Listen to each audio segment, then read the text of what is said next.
What's up, everybody, and welcome to another episode of Dual Senses, a PlayStation podcast where we give you our 2 cents on everything that is PlayStation. My name is Alex Wolf, and I'm here joining. We were just talking about fucking up the intro. Every fucking time. There it is. Every time. It's fine. It's fine. Everything's fine. God damn it. Should we try it again, or should we just go with it? No, just go with it. All right. We'll just roll with it. All right, my name's Stephen Morrow. You've never sounded so unsure about your own name. So I'm just disappointed because I'm always the reason why the intro is fucked up. Like on the other show, we record it separately, so like I fuck up and I can just delete it and try it again. But on this one, this is the real deal. This is why. That's right. This is why I'm a complete disaster to record anything live with. Hanging with the big boys. We just record and we take all the fuck ups. But any hooser, this show is available on any and all, well, not all, like Apple Podcasts and Spotify. You can get it 3 ways. You can get it 3 ways, like a skyline. Yeah, like skyline chili. We are available on Apple Podcasts, Spotify, and just a few days later available on YouTube. Well, actually, there's 4. There's 4 ways that you can listen. Oh, well, hold on. What's this new one? I only knew about the Apple Podcasts, the Spotifys, and the YouTubes. MTFproductions.com. Oh, on the MTFproductions.com. Yeah. Also on MTFproductions.com, you can hit /donate, and you can send over as little as $1 so we can help the show grow. That is very true. There's also little known fact. If you go to mtfproductions.com, not only can you listen to episodes of Dual Senses, but you can download them. There's like a little download option, so you can download them onto your laptop. You can splice up our voices. You can make us say whatever you want, and then you can re-upload it. But don't do that, because then if you upload it as something new and people are looking for our stuff, they find your weird fan fiction thing, and then it's a problem. You could fuck up our careers very easily. Maybe we should talk about this MTF Productions download feature, Steve. I feel like we need to discuss this before we give that to the masses. It's just another way for people to have access to the audio. I mean, what people do with it, it'll obviously not be our thing because, we post what we do. That's right.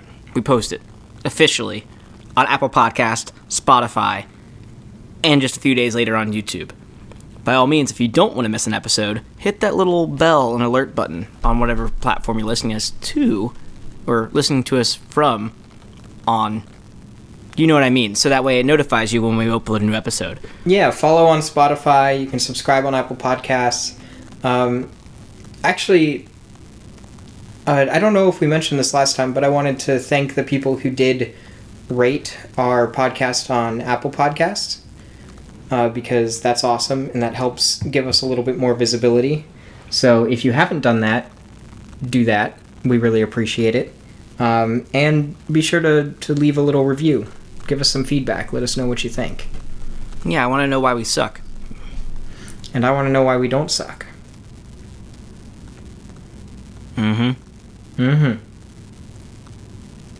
Steven, how you been?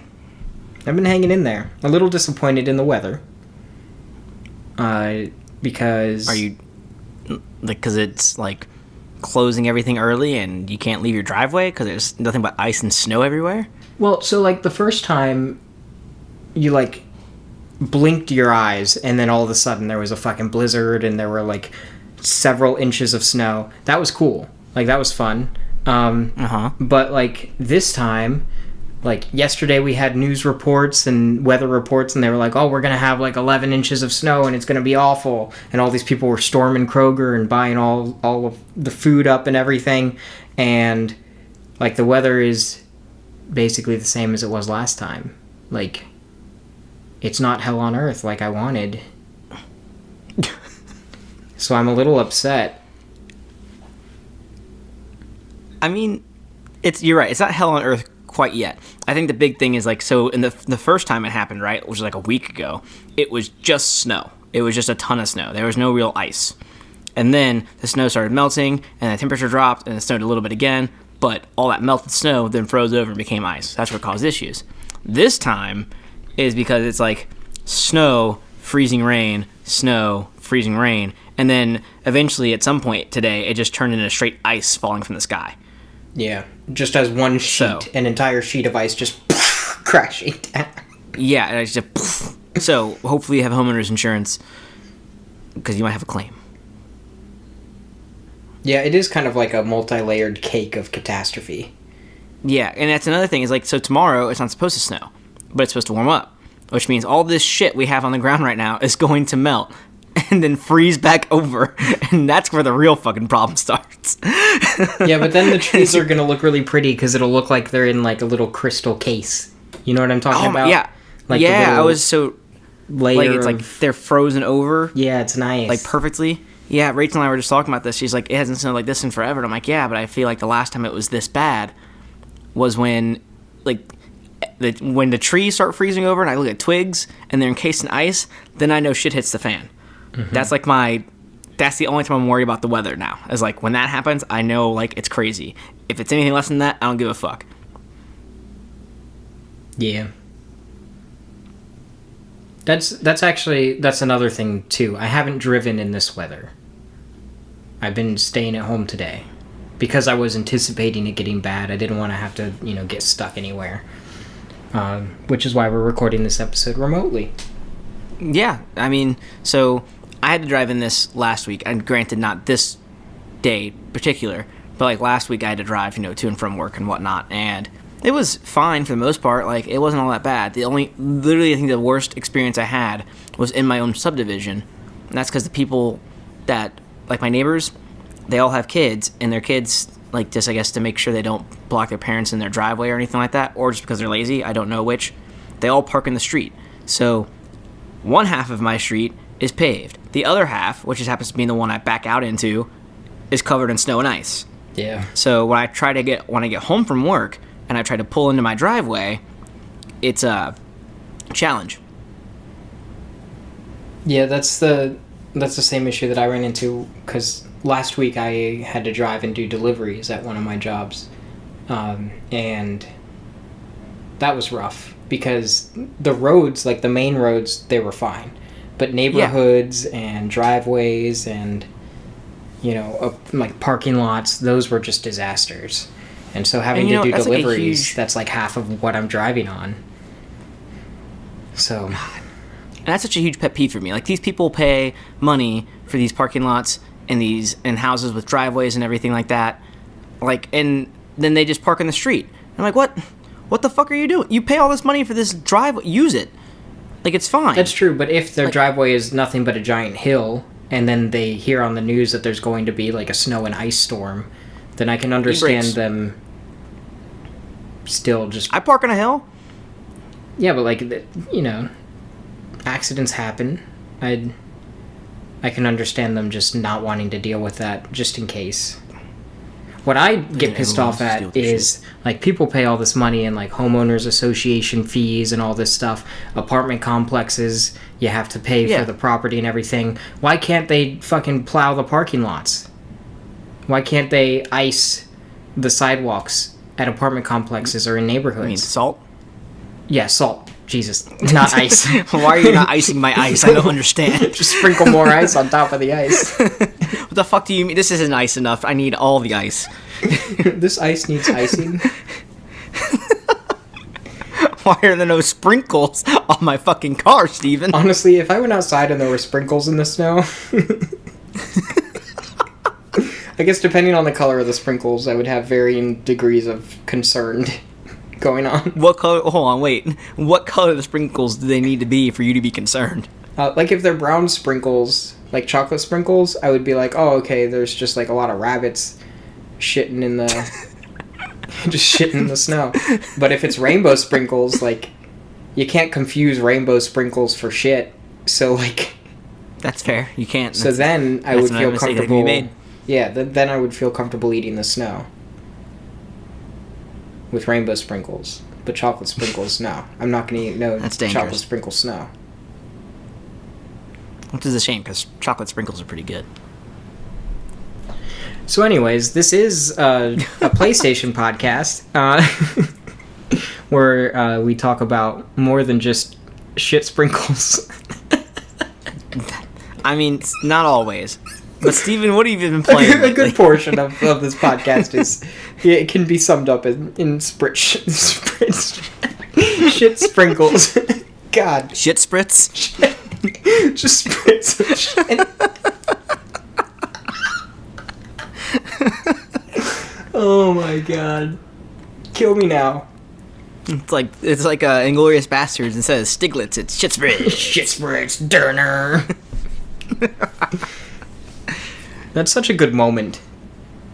Like when that happens in the movie, like nobody gives a shit about Stiglitz, but that happens and you're like, all right, I love Stiglitz already. Like, he's the fucking dude. He's the man. Yeah, you just know. The myth, the legend. And that's your introduction to him. You just know immediately, and you're like, all right, he's a badass.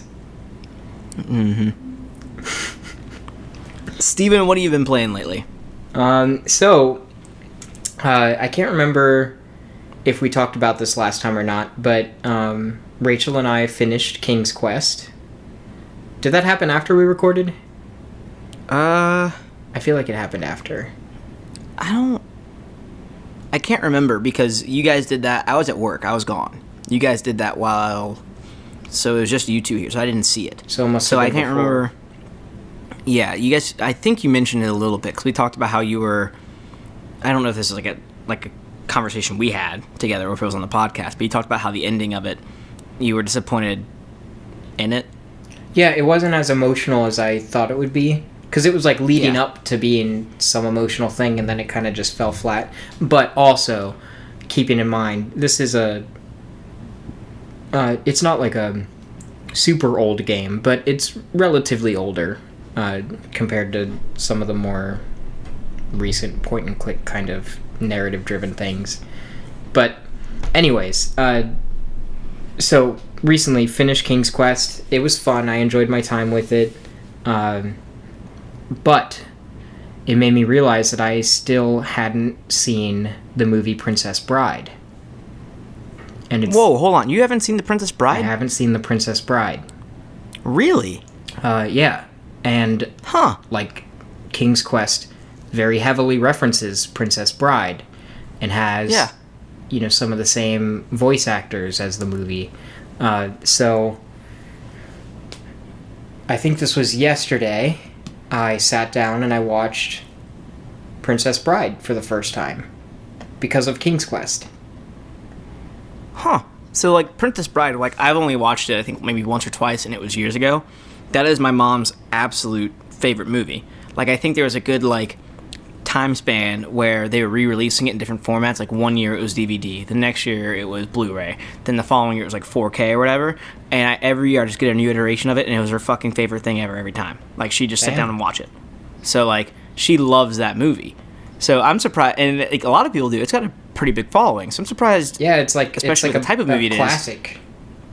Yeah, so I'm surprised that you, of all people, this is your first time sitting down to watch it. Well, it's like the ultimate nerd movie, basically. It's a fantasy setting. I think the movie came out in the 80s. It was late 80s, so it's got that sort of 80s style of film to it. It's also family friendly, so a lot of people, when they watched it for the first time, they were younger. They watched it with their family, so it's very nostalgic for them. Me going into it, watching it in 2021, I don't have any of the nostalgia for either the movie or the 80s because I'm a 90s kid. But it was still enjoyable. Like, it's got some, like, witty little bits. There's some things that I think were just funny because of how, like, matter-of-fact they were, I guess. Which, like, that's one thing that I enjoyed about it, is it felt very British, even though it wasn't British, if that makes sense. Yeah. No, I totally get what you mean. Like, just the way that certain lines were delivered, and the comedy of it is very... Like, I don't know how else to explain it other than it's just very It's got British. that British comedy feel, where it's kind of dry and very on the nose. Yeah. But Yeah, I know exactly what you mean. so I liked it for that. But like, I don't think it's anything like super remarkable. But with that being said, I'm also watching it totally out of context. After I've About seen 30 years later. after I've 40 seen years later. a ton of other movies and played games that are inspired by it. So like, I'm kind of like out of the whole thing, if that makes sense. I've also been watching a lot of other, like, not fantasy 80s films, but I've been watching a lot of British comedy lately. Like, I've been watching a bit of Fry and Laurie and like that kind of thing. So I don't know. I'm like in that mindset, so maybe that's why I'm seeing a lot more of that in the movie. But anyways, the most interesting thing for me watching it was seeing how many references were in King's Quest. Like references to The Princess Bride.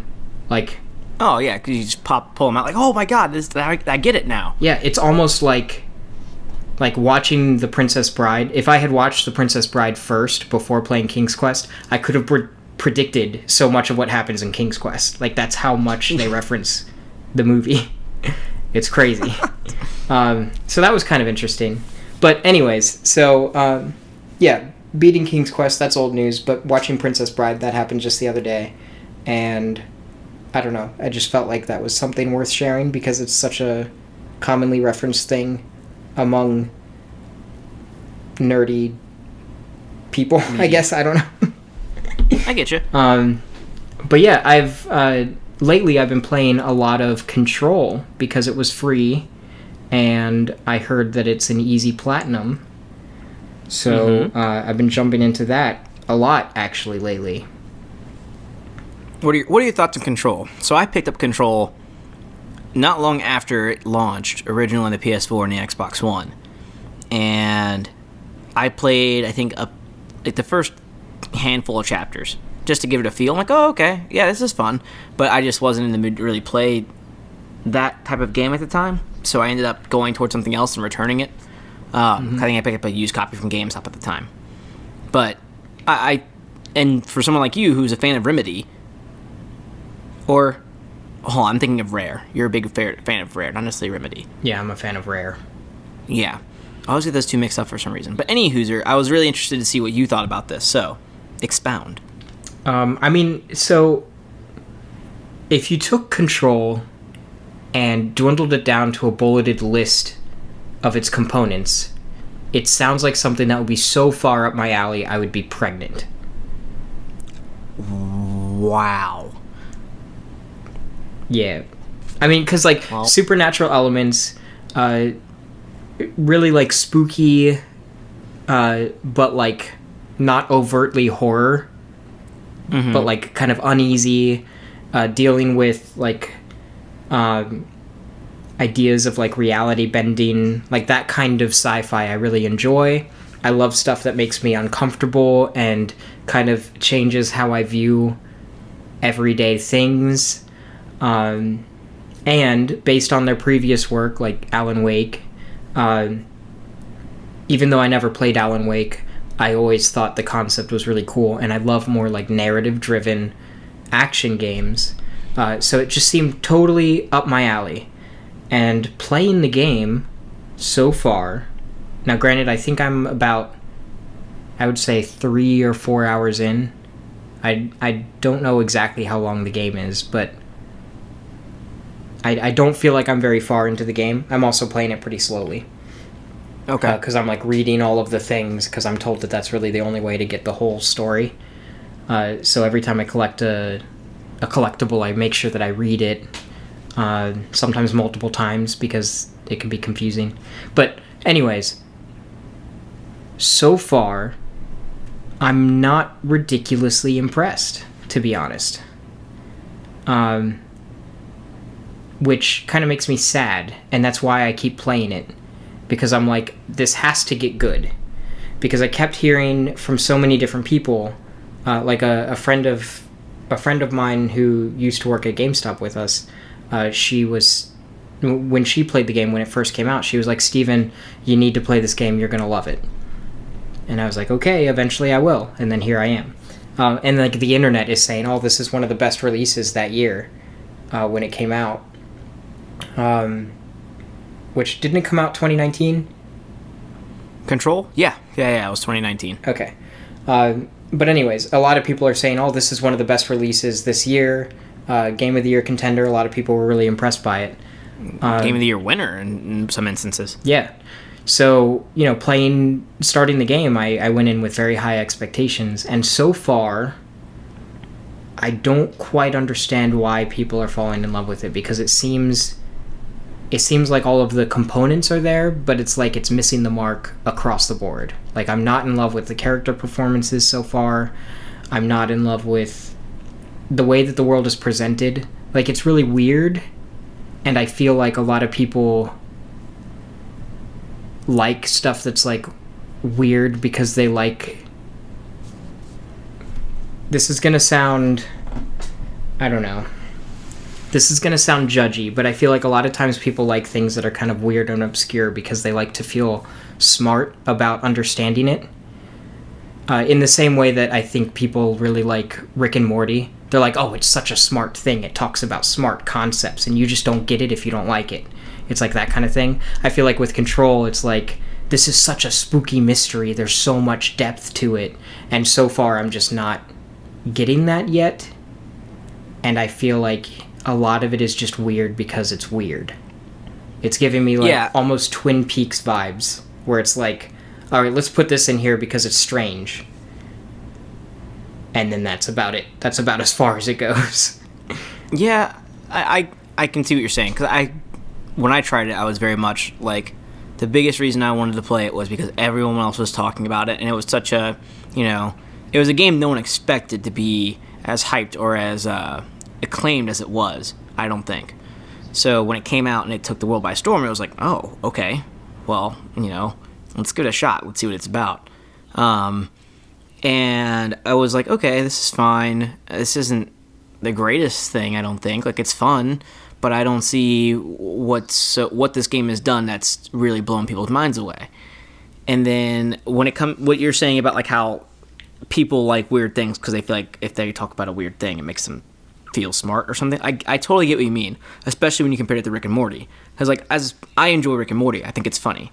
And while I do think sometimes it gets into, like, there are some episodes that are strictly goofy just to be goofy, and then there's other episodes where it's goofy and then it ends with like, oh shit, okay, yeah, that kind of hits close to home. I get that, but that's all it is. It's not this brilliantly genius level thing. It's just done in a good way that's humorous but also touching sometimes. Yeah. And so like, while Control, like, yeah, cool, it's weird, it's strange, it's out there, it is not the pinnacle or the top level form of that medium. Well, that's, at least in my eyes. That's like another thing too, and I want to point this out because I feel like this is a criticism that I totally deserve. I am also somebody who loves something like Death Stranding. Like, I loved the hell out of Death Stranding. And Death Stranding kind of falls into the same kind of thing, where there's like a lot of really weird things in Death Stranding. But I think the difference is everything so far, like in Death Stranding, everything had a purpose. And it always seemed weird at first, but then as you played, you understood it, and then it all kind of made sense. And some of it was even integral to the gameplay mechanics. And that is what made it feel so rich and so awesome. With Control, so far, and again, I haven't finished it, so this is by no means a final review of the game. I am going to finish it, because, I'm giving it the benefit of the doubt. But as of right now, so far, there's like weird things, but it seems like it's tangential to the gameplay, where the gameplay is like, oh, this is just an excuse to give the character these superpowers, or to justify being able to use the Force, basically. Or like things like that, where it's like, okay, but like, tell me why I had to touch a phone, like, to do this. Like, I just don't, that doesn't make sense to me. And like the way that it's presented, it's very disjointed, and frankly, it doesn't make sense. And, like, nothing's coming together. And I think, well, that I think is a part of it, because that was something I experienced too. And I think the game introduces you in a very scattered way to where nothing makes sense. Things are just happening to happen. You're like, what the fuck? Who cares? But as you get further into it, especially closer to the end, it's like, oh, like it's supposed to have this big eye-opening type of thing that makes you tie everything together in your head. See, and that's something that I heard too. Now I get it. And I'm excited for that. And that's another reason why I'm still playing. But with that being said, and I'm comparing this to Death Stranding just because Death Stranding is the first weird game that popped into my mind. And they came out the same year. And that, yeah. With Death Stranding, it was weird, but it was always interesting. Like, the setting was beautiful, and the stuff that was happening was uncomfortable enough to where it was intriguing, and I was like, okay, I'm really curious about what's happening. But Control, it's weird, and, like, on paper, it's unsettling, but it's not really disturbing me in the way that I would have expected, considering the subject matter and considering the content itself. And the setting, in my opinion, is just boring. It's like a concrete government office building, and every now and then there's a bunch of cubes everywhere. And red lights. And, like, and that's it. And, like, I was expecting a lot more, I guess, diversity in the types of environments, I guess. Yeah. And, like, more color to be introduced. And again, maybe that's going to happen. Because I feel like I've barely scratched the surface in this game. I am playing it very slow. I also keep dying a lot. But, like, I literally, right before recording this, I accessed a new floor. So I took, like, an elevator down. And it's a whole new map that comes up when I press the map button. So I'm going to assume that this area is going to have a different visual style, because that's usually how video games work. And I'm hoping that it does. But I don't know. So far, it just hasn't super grabbed me. And I'm, like, kind of disappointed. But also, I feel like, I don't know, just based on how everyone's been talking about it, I'm like, there's got to be something that I just haven't gotten yet. So, I'm holding out hope. Yeah. That, I think a lot of this game's praise came from the PC community, too. Because this game was heavily lauded on, you know, just the fidelity, ray tracing, all that stuff, like, back in 2019. Like, it got a lot of praise for its PC version. I will say, and that's the community that talks about it a lot. The level of destruction in this game is very nice. Like... yeah, like, that's the true. way that... I remember that. If there's no object nearby and you're using the little force move, it's like telekinesis, basically, where you can pick up an object and throw it. But if there's no object nearby, you can literally, like, just rip a chunk out of the wall or out of the floor. And if you aim your gun at a desk, for example, and you shoot it, it, like, breaks off in a pretty realistic way, and, like, papers fly everywhere. There's a lot of interesting particle effects. It's... The way that they handled the destruction and the action in the game is really nice, and I like the kinetic nature of it. There's a great sense of movement. It encourages you to move pretty much constantly whenever you're in, like, a fight or anything with any of the enemies. Oh my god, yeah. The only downside, and this probably isn't a problem on PC, but the only downside is the game does not perform well enough to justify all of the movement and destruction. Like, to the point where at times it's unplayable. Like, I literally have to stop pressing any buttons and wait for the game to catch up to me before I can continue. So I'm happy you said that, because at first I thought that was just me when I played. Like, it was hard. I'm like, is this game supposed to be difficult? But there's a boss fight early on. I think it's the first boss fight, actually. I got my ass handed to me, and it's because there's so much going on, but you have to keep moving, like you said. And then it's like, I don't think it's caught up to what I'm doing yet. And I think that's, like... I don't know if this is my fault or it's the game's fault, because I can't tell yet. So it was just hard and difficult. I'm like, I don't know if I want to keep playing this, because goddamn. Yeah, I mean, the game does get significantly easier as you unlock more powers and more of, like, your supernatural abilities. But the more that you use your supernatural abilities, the more effects that are happening, and so the slower the frame rate is. And so it still retains its difficulty, just in a different way, where... Like, literally, I have come across this, like, 3 times in my most recent play session. I was fighting people, and I was using my, like, melee attack and the telekinesis, and I literally had to just stop pressing buttons because I had to wait. Because, like, the screen got all blurry, and the game stuttered almost to a complete halt. And I literally just had to wait for the game to catch up. Damn. And so, like, during that process, and granted, it was only, like, a couple seconds, but that's a couple seconds of me getting my ass handed to me, but I can't see any of it because I'm getting shot while the game is just stuttering. And yeah, there's literally nothing that I can do about it. It's like little things like that. Well, I would argue that that's not a little thing. That's a big thing. And considering how long this game has been out, I would have thought that those kinds of things would have been patched out, like, would have been fixed. And so I can only imagine how much worse it was when it first launched. And so, like, if I'm not willing to give a pass to a game like Cyberpunk for its performance issues, I don't think that it's right for me to give a pass to Control for its performance issues. And so, yeah, I'm not giving a pass to Control for its performance issues. I think it's kind of shitty. Like, why is this happening? I would be okay with a not as pretty game if it controlled, funnily enough, better. But that's another critique that I have. I don't think the game looks that great. Like, from a technical standpoint, the destruction is nice, the lighting is nice, the visual style, I guess, is there, like, the artistic direction. But when it comes down to, like, the actual, like, technical impressiveness of what's happening, I feel like I've seen other games that have come out earlier on the PS4 with the same level of, like, bombastic action, and it can still run at a consistent frame rate. So yeah, so I really don't understand.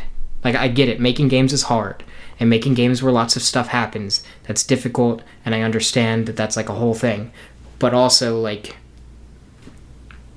this is a pretty renowned studio.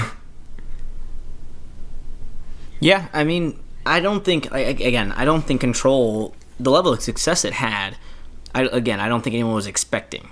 Because prior games from that developer in recent years were Alan Wake, which was more of a cult classic kind of deal, and Quantum Break, which did not do too well. While it looked fun, and it got a lot of press leading up to it, it was kind of like oh, okay, yeah, this happened on the Xbox One. That's really all it had going for it. And then it had, like, the TV show wrapping in, like, it was weird.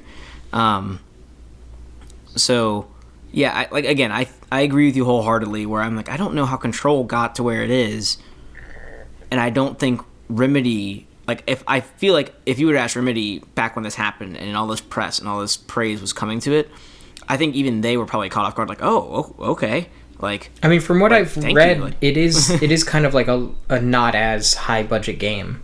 Like, from what I read, that is true. They didn't spend as much money doing this. They put most of their energy into the world, I guess, like the lore. But, like, I don't necessarily think that I've played enough of it to fairly critique it on its story. Because I haven't finished it yet, and I feel like in order to give it a fair shake, I need to finish it. But just based on the gameplay, I'm not entirely sold. But, I mean, I'm going to finish it. I'll probably end up finishing it during this week, honestly. So, you know, maybe next time we record, I'll be able to, you know, give my feedback on that. I mean, I still think it's a good... Your sense, if you would. Yeah, my 2 cents. My dual sense is sense. But I still think for, like, a mid-tier game, it's good. Like, I would still give it, like, a 6 or a 7 right now. Like, I don't think it's bad.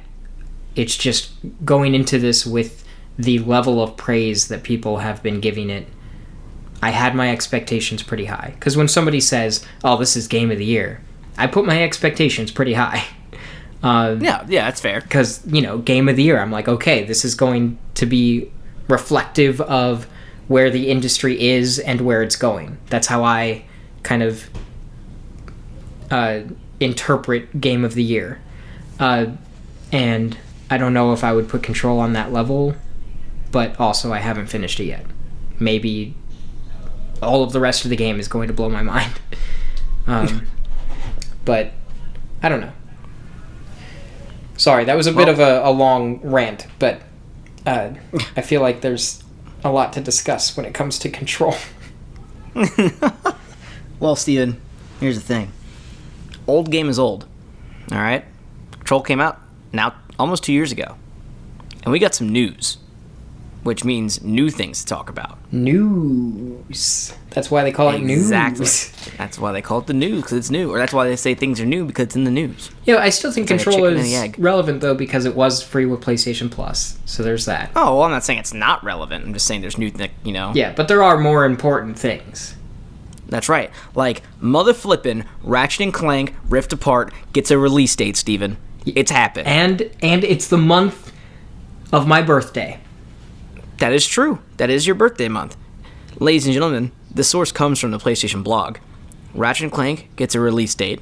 It was announced via a trailer. So at first it was leaked on a Taiwanese retail site, which was out of the blue. And I applaud Insomniac and PlayStation for just saying, screw it, it's leaked, let's just get it out there. And just putting out a fucking gameplay trailer. Not even like really a gameplay trailer. It's a small little trailer, and then at the end of the trailer, boom, release date. It wasn't a trailer with the intention of releasing the release date. It's just kind of like, we'll just slap it on at the end and be like, hey, it's here. So that was cool. There are some more details you can check out on the PlayStation blog. I'll go over them here briefly. Launches on June 11th, 2021. It is, as a reminder, it is only coming to PlayStation 5, so there will be no PlayStation 4 port of this game. There will be 2 editions, a standard launching at $69.99 and a digital deluxe at $79.99. If you opt and buy a physical copy of the game, don't worry, you can spend an additional $10 on the PlayStation Store for a digital edition upgrade. You may be wondering what comes with this digital edition, Stephen. And it's quite a bit, honestly. For like just an additional $10, it's not too bad. Yeah. You get 5 armor sets, a photo mode sticker pack, 20 Raritanium, which for those who have not played a rare game, a Ratchet and Clank game, Raritanium is the like skill point. They have skill points in that game too. It's what you use to upgrade your weapons. Yeah. It's like the upgrade currency. And then there you go. And it also comes with a digital art book and digital soundtrack. It is now available for pre-order, and pre-ordering gets you the Carbonox armor from Ratchet and Clank Going Commando, and the Pixelizer weapon from Ratchet and Clank 2016, which turned your enemies into like a 16-bit like sprite kind of deal when you fought them. Now, Steven, the bit of news I thought was really flippin' cool about this is that it is a standalone story. So, the writer mentioned that this was a great entry point for newcomers, but also, older fans will appreciate references to past things, but it's a standalone thing. I feel like they've done this with every time that a new Ratchet and Clank game comes out on a new console. Like, I feel like they just hit the reset button on the story.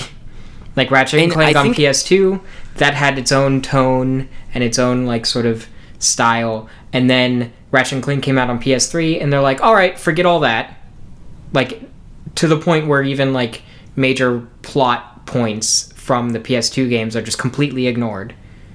And then with the PS4 they basically rewrote the first Ratchet and Clank in its entirety, and then now with PS5 it's like, all right, here's another new start.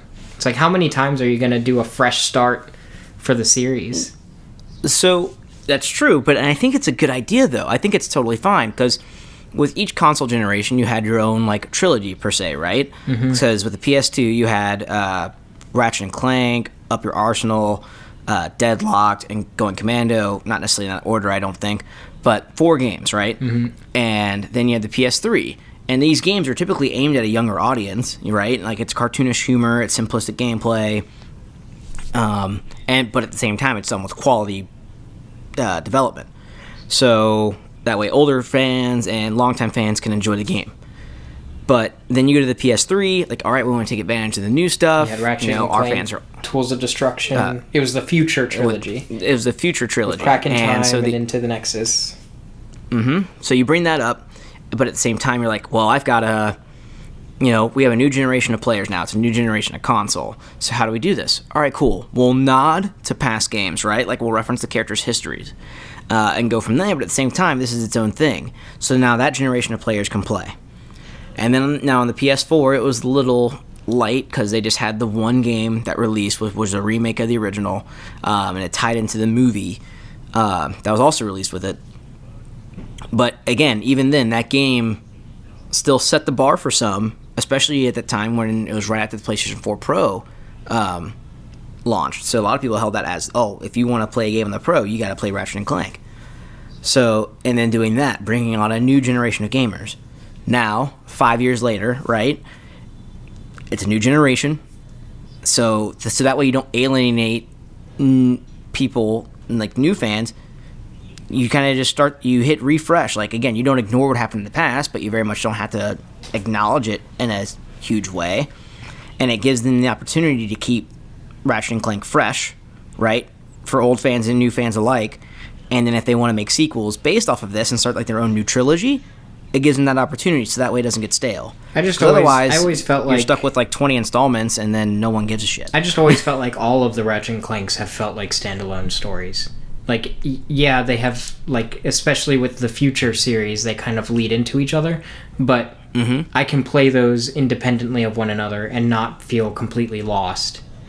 So, like, I don't know. I feel like them saying that it's a standalone story, that to me is just kind of like, okay, that's kind of more of the same. I don't know, because if you remember the Future games, like, the ending of spoilers for anyone that hasn't played this game that's almost 15 years old, in Tools of Destruction, Clank's gone. Like, he's lost. And then you have the Quest for Booty was like the standalone game they used to tie in, right? And then you had A Crack in Time. The whole point of that was it was a true follow-up in every sense. Like, it recapped you pretty well as to what was going on. As to how Ratchet, like, how Clank was lost.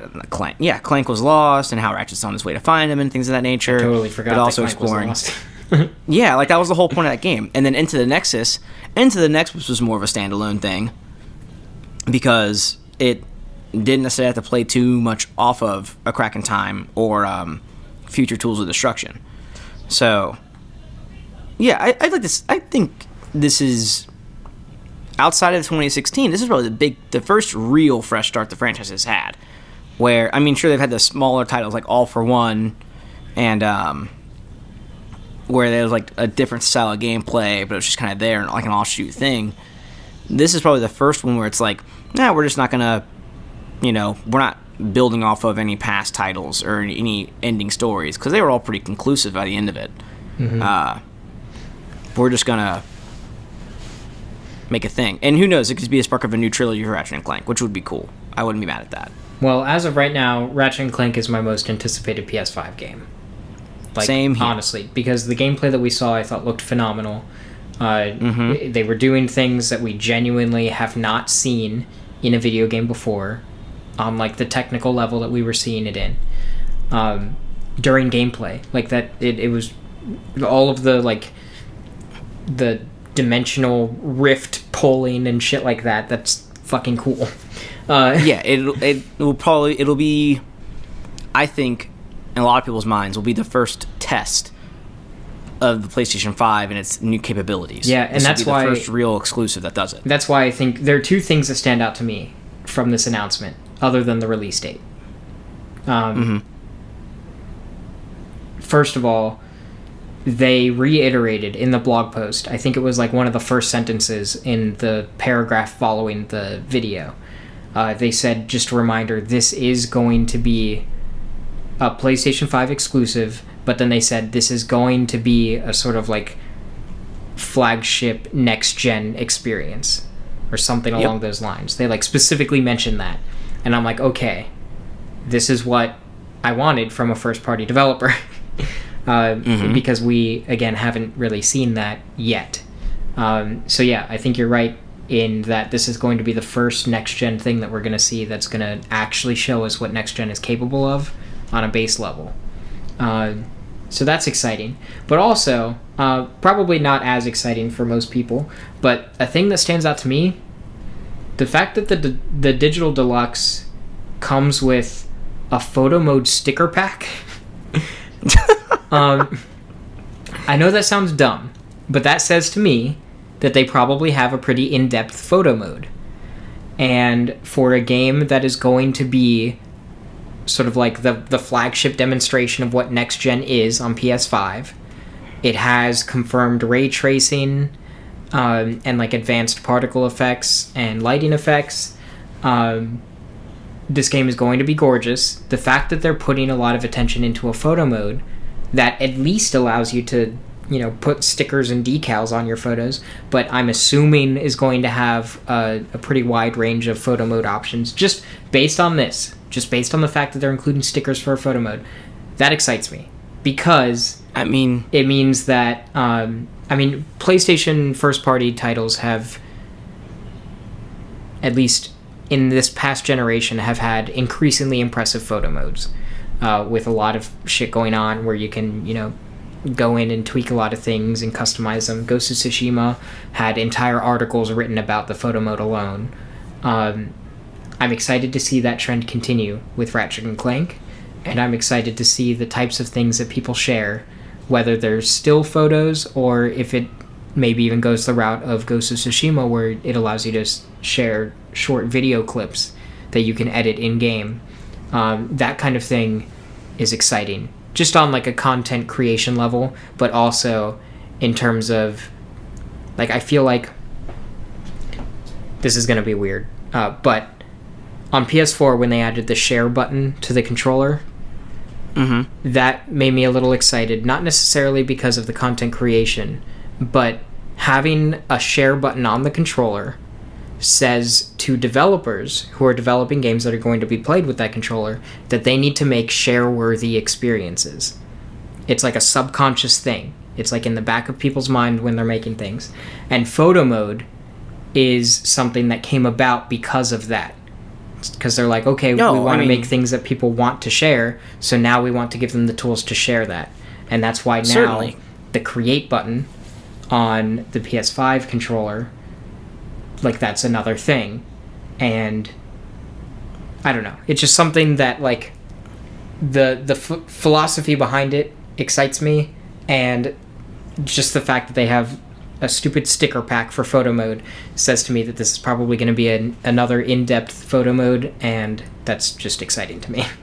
Well, I mean, so a couple things. Like, you're right entirely with the share button. That was definitely a way to influence developers, especially first-party developers, to, like, hey, like, that's there. You need, like, use it. Use it to its fullest extent. Do what you can. So much so that that's what gave, like, when we got the create button on the DualSense, Xbox is following along suit with their new controller on the Xbox Series X and S with their own share button. Because they never had a dedicated button for that per se on the Xbox One. And then after that, third-party games started doing it to where it was available on Xbox and PlayStation titles. So, yeah, I would definitely say PlayStation led the way in that. I mean, hell, even the Switch has a little screenshot button you can use to upload screenshots you take to Twitter, almost like immediately. So I don't think anyone would ever argue that point. And this is Insomniac. Their last two big titles they've put out have been Spider-Man and Spider-Man Miles Morales, which both have a very good reputation of having a strong photo mode between stickers, like...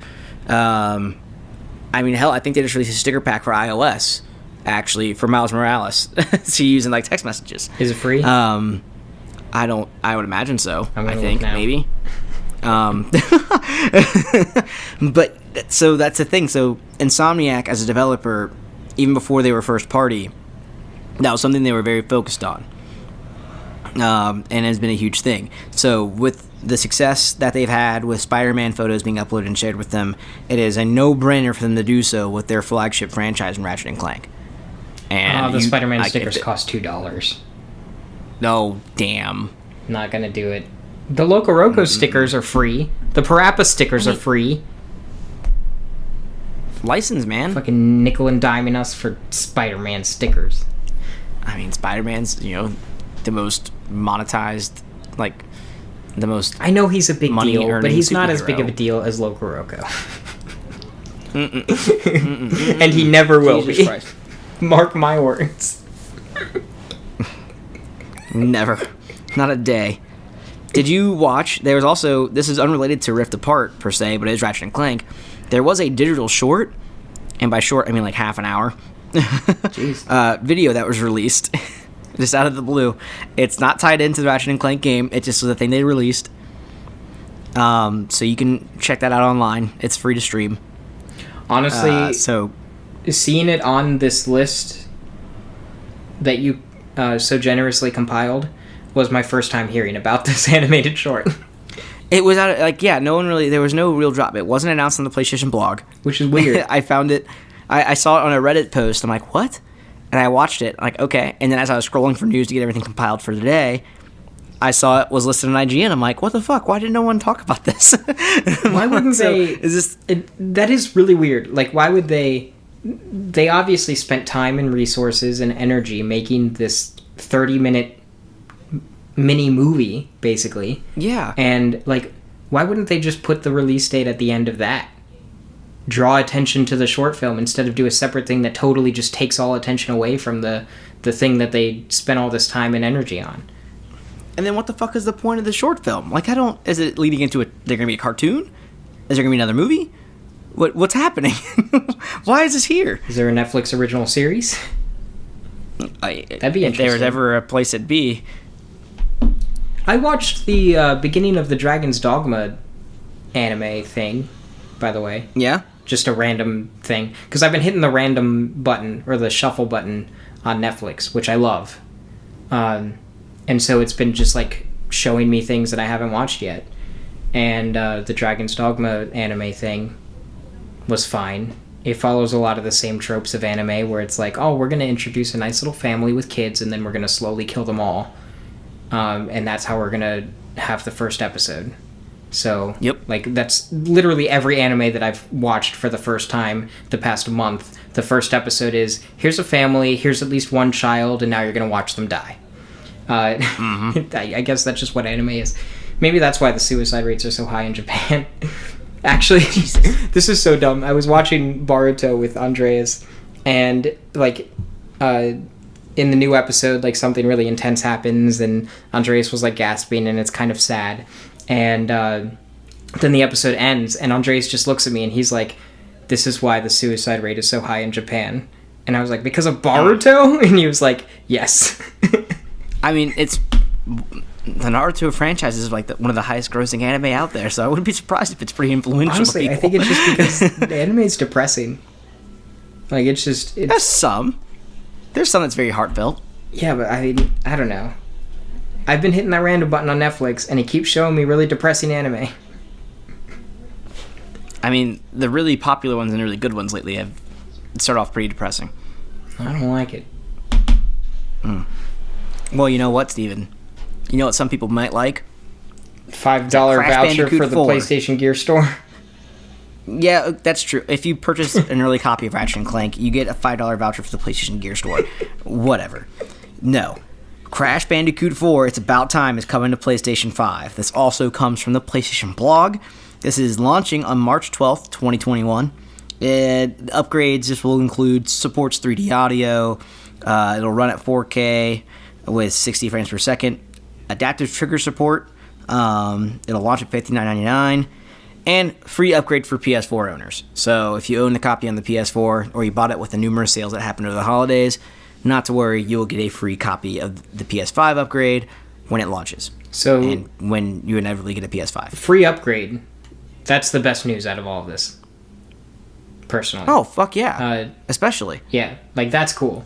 But honestly, like, everything else, that's fine. Like, It is cool that it's getting upgraded. I do like the idea of games getting patched with like PS5 versions or whatever. That's cool.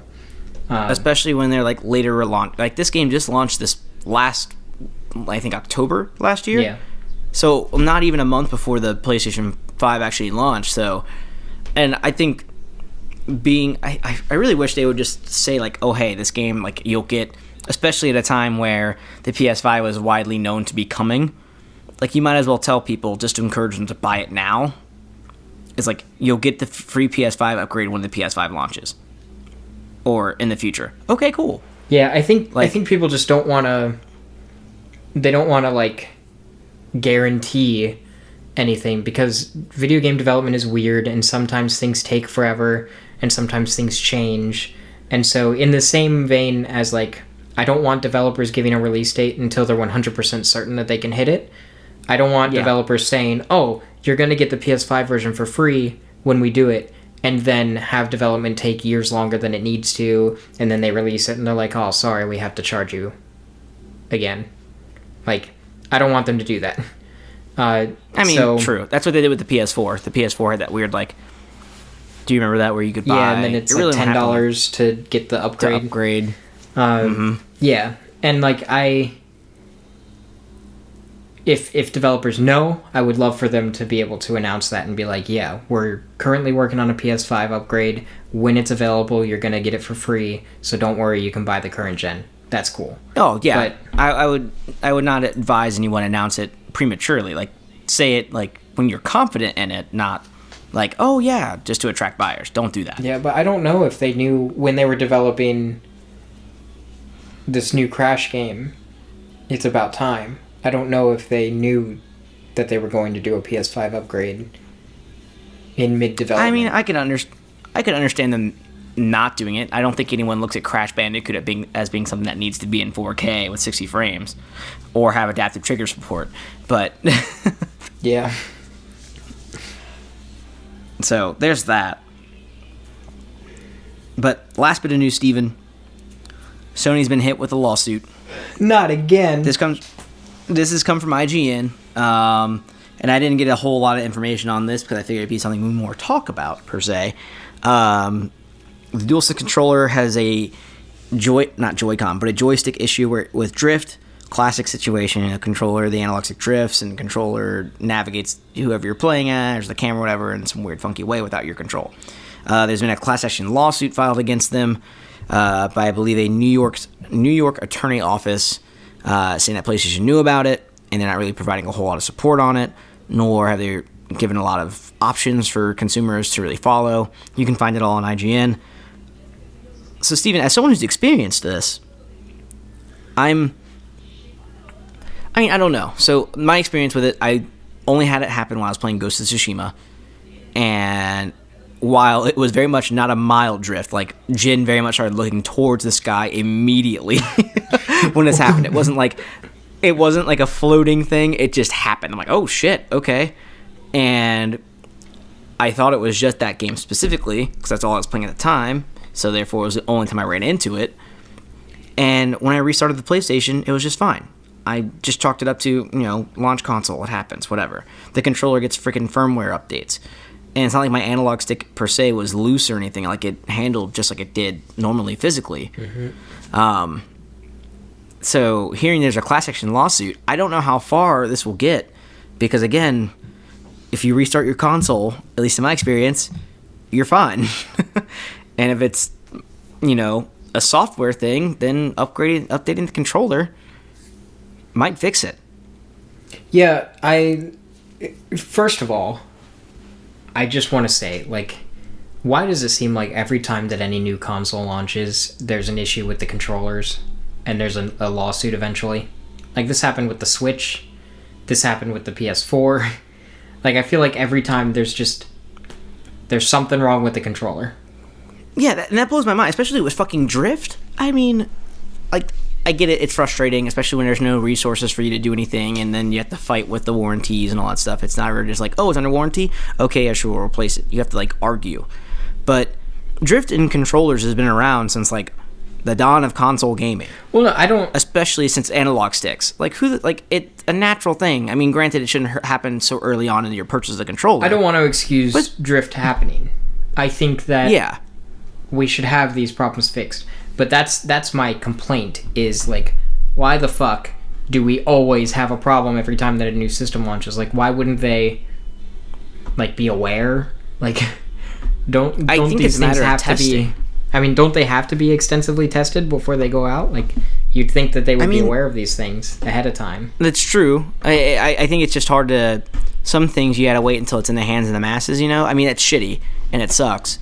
But, like, when you have, like, such a small group of people, and, you know, who knows how long these people are actively playing a thing. Like, again, I only ran into it when I played one game. Not every game I played. So, yeah, well, if you've got testers doing it, and the issue doesn't come up. That's my next thing that I wanted to bring up. So, I've seen a lot of complaints online about this, and I listen to a lot of other video game podcasts, and other people are having this issue. But almost every single person, with only a handful of exceptions, that I've heard who has this problem, they only have it in certain games, which is weird. Like, if it's a genuinely controller drift issue, it should happen universally, you would think. Exactly. And the fact that it's not, I wonder, is it something wrong with, like, I mean, the controller gets firmware updates. Is it something wrong with the controller itself, like the software in the controller? Or is it something wrong with the software of the, like, console? Like the operating system doing something wonky? Or is it an issue with the actual software of the games, like the applications themselves? Because you said you were only experiencing this with Ghost of Tsushima, you restarted your system and it worked fine. Other people, for the most part, at least from what I can see, are experiencing similar things where, yeah, the drift happens, but it either only happens in one game, or it happens as like an isolated incident and then they restart and then it's fine. That to me is like bizarre, because first of all, that doesn't sound to me like a controller hardware problem. Because it should be consistent. Like with the Switch. Yeah, with the Switch. Yeah, with the Switch, it happens in everything, not just one game. Yeah.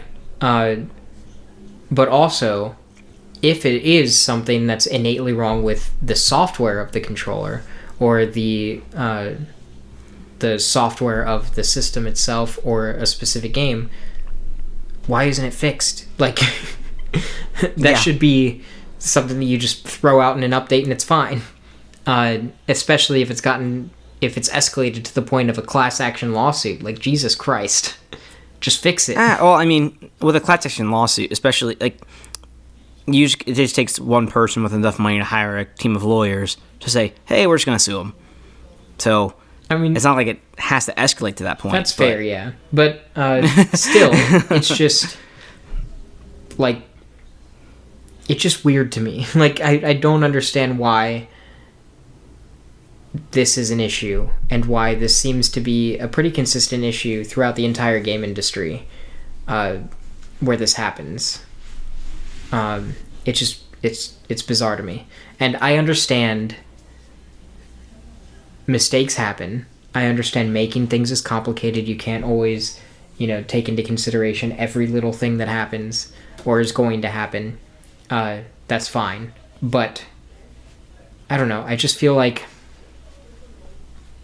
this should have been noticed, or this should have been addressed,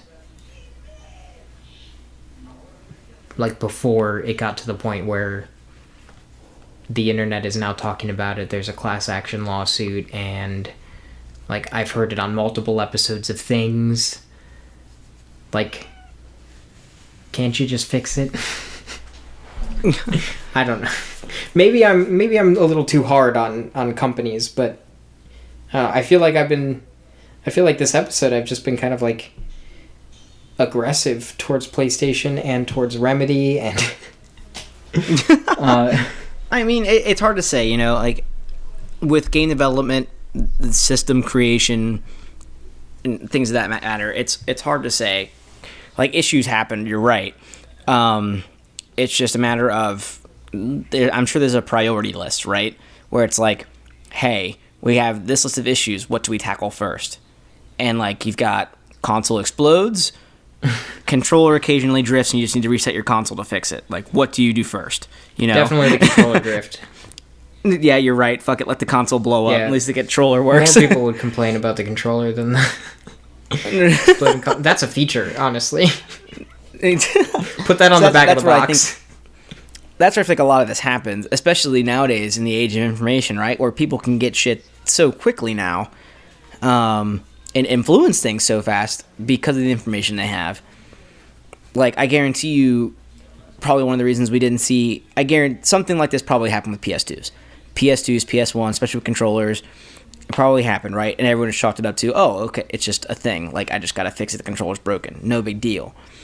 But now that you can hop on a Reddit post and see millions of people reading and commenting like, oh, this happened to me, it happened to me, it happened to me, it happened to me, and it escalates so, like, within a 48-hour time span, and now you've got a class action lawsuit in your hand. It's just nature of the times. So yeah, that is true. It's gotta be hard to, you're not gonna be able to satisfy everyone. So you've got to do what you can and then do what you can later. Because if that were the case, like we come out with games that just work 100% of the time, there's 100% no issues, games would take well longer than they do now to get out there, especially with the level of detail that goes into some of these games nowadays. Yeah, that's true. But yeah, I mean, like, I also feel like Nintendo, we live in a more iterative time as well. So like creating a game, for example, oftentimes when a game is manufactured and sealed and sent out to stores and it's in the hands of consumers, it doesn't necessarily have to be the final product at that point. Like, you know, we have updates and things like that. And so you can fix issues, you can fix glitches, or you can add new features that just weren't even a part of the package before, like we saw with the online mode for Ghost of Tsushima. Yep. So, like, since everything seems so iterative, I would also assume that, like, if there is a problem, it's going to get fixed. That's kind of partially why I'm frustrated with Control performing so shittily. Is because it's like, okay, this game's been out for how long now? Like 2 years? Or 1.5 years, or however long. And yeah, they haven't patched it so that it has a relatively decent frame rate. Like, come on, guys. Well, and so, I mean, there also comes the issue of, like, I mean, this, again, ties into Cyberpunk, you know? Cyberpunk on PC, while it has glitches, were nowhere near what they were on a base model PS4. But if you play the PS4 version of Cyberpunk on a PS5, sure, there were glitches, but it was very much playable compared to the PS4 version of the game. So I'm like, how do you measure that? Like, if you've got a group of people expecting to be released on one console, do you just can it?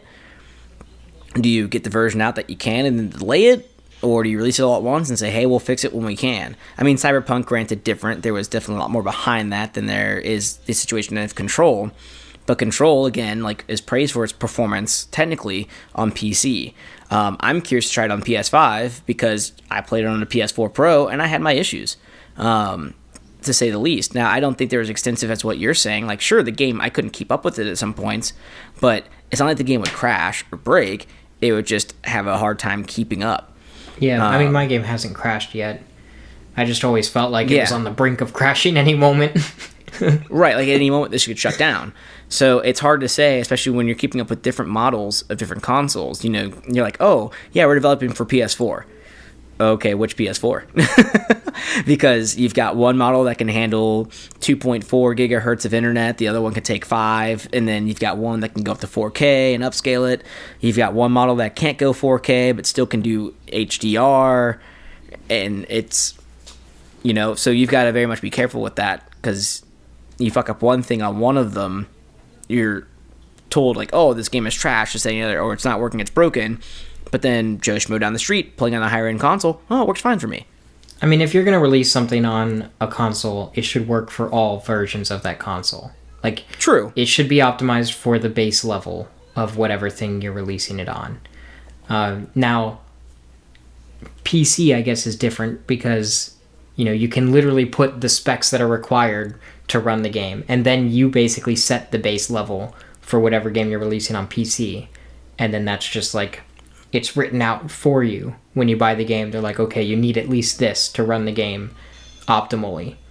But on console, it's not like that. We only have a choice between like 3 different SKUs or 3 different types of machines.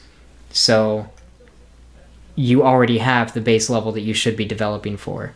While I understand that development is hard, I also, and again, I'm not saying that everybody should be at this level, but when I see Naughty Dog release The Last of Us Part 2, and it runs flawlessly on a launch model PS4, and that game is probably one of, if not the most technically impressive things that I've seen to come out of the last 5 years.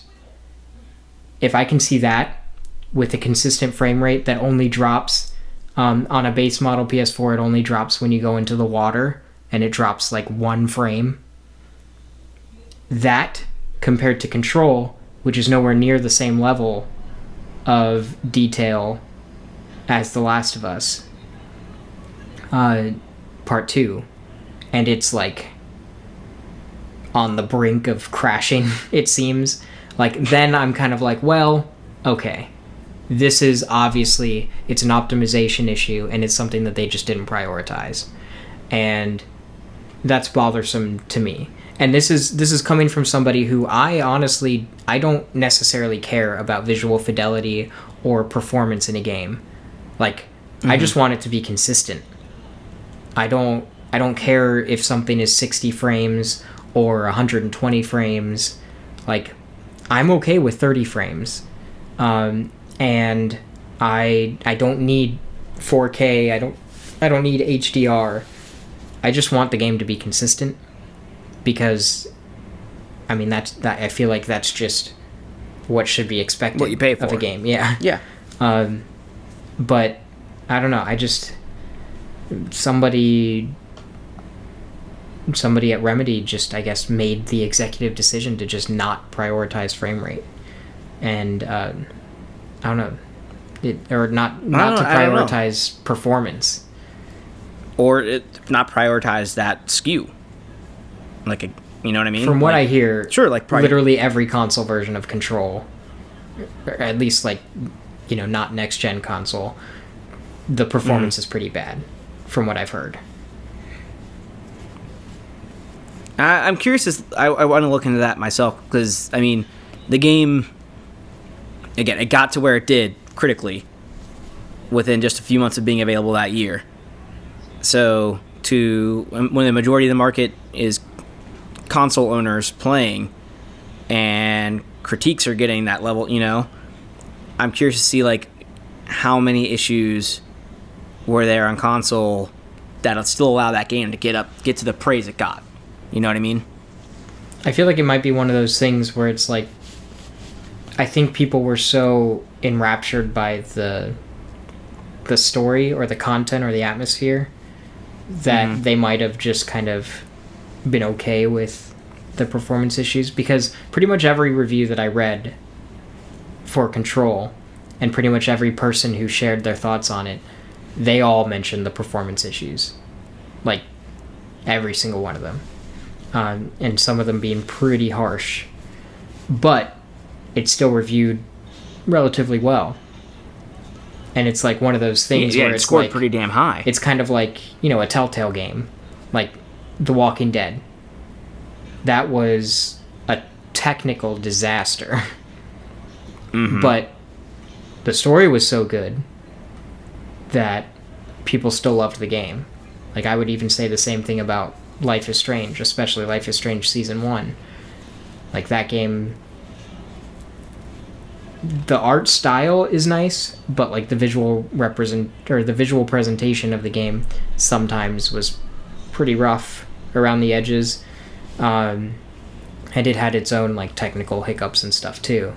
But still, people liked the story so much that, you know, it won all kinds of awards and people loved it. It became a cult classic. I feel like Control is kind of the same thing. And it's like, at what point do we, as an industry and as gamers, at what point do we draw the line? At what point do we say, okay, this is the new standard, this is the new expectation, and we're going to hold people accountable whenever it goes below this line? Like, where do we draw that line? I think that's where it gets hard, right? I mean, you've got to think there's so many factors that go into making a standard. There's budget, there's policy, there's what engine are we allowed to use? Like, not everything runs on the same engine, so you've got to make your own. So how do you do it? So, granted, like, Telltale's biggest thing is, like, they made bank off of the Walking Dead franchise alone. Not to mention their other stories they wrote, or not wrote, but used and created games that sold well. They had money to get to use another engine like Unreal or Unity or whatever, but they decided to save the cost and use their own shitty one. So, in games like The Last of Us, like, they used their engine. I'm not sure if it ran off Unreal or what, or if Naughty Dog has their own proprietary per se. I think it's their own engine. Yeah, so running off of that, so we can't, like, we can set standards, sure, but, like, can we set standards for the industry? Like, it's hard to do that when everyone's using their own stuff or using different things. You know what I mean? I mean, I think so, like, that standard is made by the industry and by the gamers. Like, the industry, meaning, like, journalists and content creators, and gamers being the people who play the games and the conversations that we have. But I think what's interesting is the fact that Control has become, it already feels like it's become like a cult classic, and people praise the game and they say it's one of the best games to come out that year, despite its performance issues. The fact that that happened, and then we now have the very current story of Cyberpunk, and people are just shitting on that game. I think that that's interesting, because then, yeah, kind of like what you said, it depends on, you know, budget and who's making the game, what kind of engine they're making it on. I think people held Cyberpunk to a higher standard because of how high of a budget the game is, because it's CD Projekt Red, and compared to Remedy, where they even admitted that Control was a lower budget game for them. Oh yeah. I think that sort of sets the tone for the conversation that we have around it. Because, like, I've even asked myself, are we being too harsh on Cyberpunk? Because, yeah, even though it has a lot of performance issues, like, it's not unheard of. Grand Theft Auto 5 launched and it was a disaster when it first came out. Yeah, that's true. But, I mean, I guess the game was innovative enough and people were excited enough to give it a pass at the time. And, you know, Cyberpunk, I guess, did it just not do enough new or exciting to allow people to give it the pass? Was it too high budget of a game? Scale. I wonder if it's scale too, because I mean, and what I think it's about scale and what exactly is broken. You know, like it's hard to say. Like Cyberpunk's biggest thing, I think a big portion of that reason people didn't like it is like it would crash. There was game breaking glitches. There were I think it was a number of issues, and instead of it being just one issue particularly that conflicted everyone, there was a list, and it was a big list of random things that would just happen. It was never a consistent thing. Like, you've got characters popping in and out, you've got vehicles flying everywhere, you've got the game just crashing. It's just weird because I feel like we've seen the same thing with pretty much every recent Rockstar game, like Grand Theft Auto 5, Red Dead Redemption 2. Those were glitchy disasters. I think they're more okay with those. But I wonder if it's because of, like, what kind of glitches they were. Like, cool. Like, it wasn't... They were like, so Grand Theft Auto 5. Yeah, that's true. So Grand Theft Auto 5, for instance, when it launched, I don't think the core game itself is what had the issues. The big scandal behind that was the online mode was delayed. Like, I think days before the full game launched. So you had people who were pumped about playing Grand Theft Auto 5 because of the online mode precedent that was set by 4. Only here, the online mode was delayed. And then it's delayed, and it comes out, and it's still broken. And it's like, well, what's broken about it? Well, I mean, Is even it even the- with the like game? Red Dead Redemption 2, though, there was like, Mm-hmm. I think it was after you get to like the third or fourth mission, your save corrupted. Yeah. Like consistently, everyone who didn't update the game would have that problem. And like, I mean, I even know somebody who they installed the game, and there was no sound. Like literally, the audio just didn't work, and they deleted it, reinstalled it. They even bought a new game, a new copy of the game, and same thing happened. No audio. Well, so, and that's where I'm wondering, like, again, so things of that nature, I feel like there are so many factors, and we can go on and on about this, that go into what are you judging and how are you critiquing it. And even now, I think a big thing for reviewers nowadays, too, like, back when Grand Theft Auto 5 first launched, the game launched 2013, I think, on the PS3 and the 360.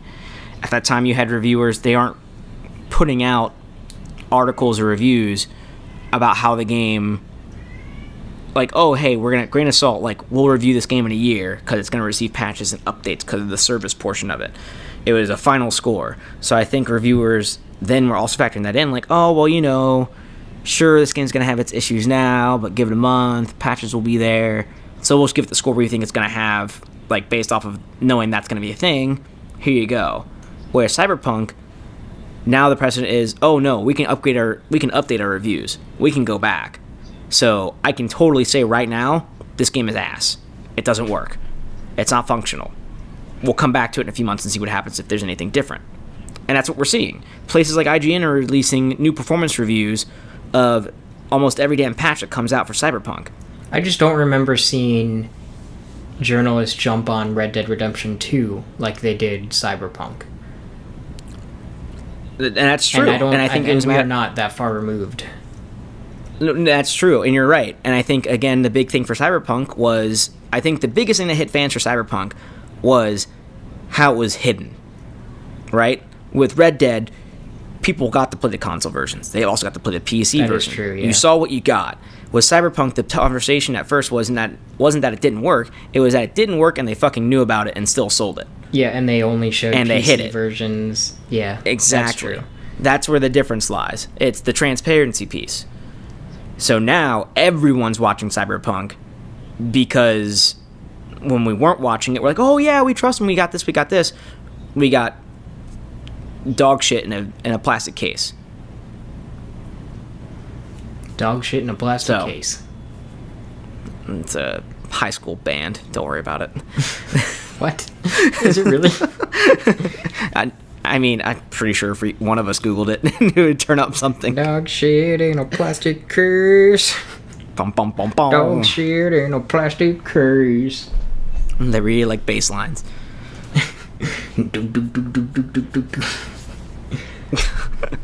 I'd listen to it. Well, I'd probably make it, honestly. that's fair. That's probably the name of someone's rock band, like, group name or Guitar Hero.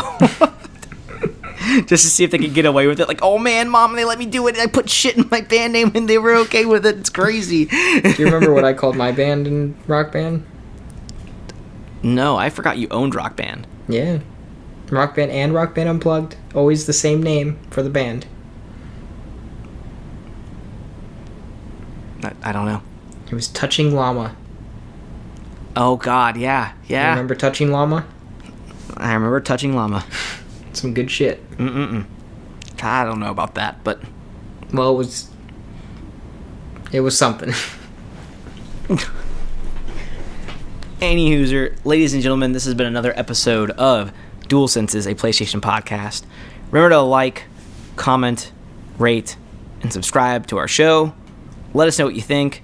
Again, if you want to see the show grow and you want to support us, you can make your way over to mtfproductions.com/donate, where you can donate as little as $1, and we will use those generous donations to help improve whatever we can find, which I'm sure is a lot. Yeah, new equipment is a big thing. Coming New up with equipment, a more elegant solution software. for remote recording. Maybe that can be a thing. Yeah, I mean, hell, if we get enough funding and whatnot, we could start giving out some merch. Yeah, we can get some merch. Who knows? We might make it big. We start doing video. We can get a legitimate podcasting hosting site. All sorts of crazy shit. Possibilities are endless. Mm-hmm. So make your way over. But until then, we'll see you next time. See you later. Love, love, love. Okay, bye.